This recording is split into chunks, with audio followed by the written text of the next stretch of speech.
ગુજરાતનું અહોભાગ્ય અને સદનસીબ પણ ગણાય કે આપણા લોકલાડીલા વિશ્વગુરુ અને મહિલાઓની સુરક્ષા માટે સતત જાગૃત એવા માનનીય વડાપ્રધાન નરેન્દ્રભાઈએ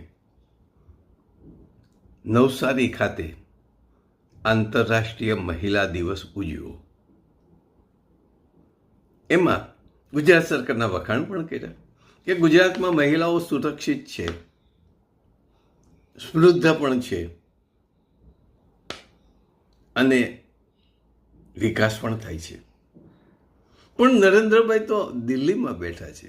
હજી દિલ્હીનું શાસન પણ પૂરું સંભાળી ન શકતા હોય તો ગુજરાતનું શાસન કેવી રીતે સંભાળે?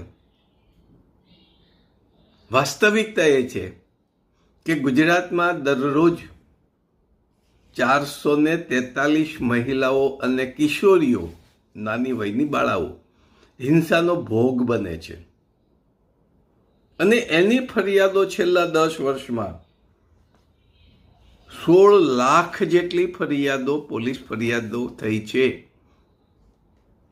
છતાં પણ આપણું ગ્રહ ખાતું સુધરતું નહીં.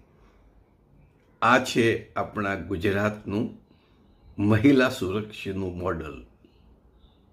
છતાં તમે બોલો, આપણે સાથે બોલીએ, ફિર ભી મેરા ગુજરાત મહાન. જય હિન્દ.